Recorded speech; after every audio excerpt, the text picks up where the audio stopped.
De viert maar weer een complete jestdag. Nou ja, vooral van de morgen maar rein en een hudde ontstwarmige wind. Maar van de middag bekam het al je wat. En de komende dagen, de temperaturen gaan omheen, maar het blijft eerst nog jestig. Hè? Allereerst maar even een joen en vannacht. Flink opklarings, dat is positief. En het blijft droog, dat is positief. En de temperaturen 6 en 8 graden. De wind uit zuid-zuidoost en die is krachtig in het kustgebied, krijgt 4 en 6.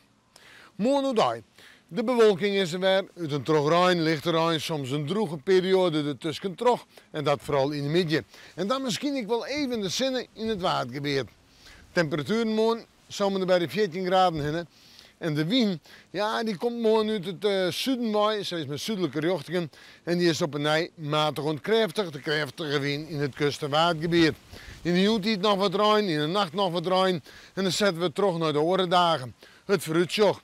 Wel, op Toosje, ja, het wordt een dag maar, nou toch, nog wel een protte bewolking. Rein, lichte rein, maar de temperatuur gaat al omheen, richting de 15 of de 16 graden.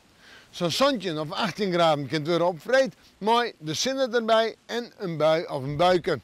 Ik kan buiken nog op sneeuw, maar flinke droege perioden en meestentijds droeg. En de zinnen erbij en de temperatuur nog altijd noffelijk, zo'n 15, 16 graden. Zo, dat is een goed begin van de vakantie. En we moeten morgen maar weer even in het waarschuwen.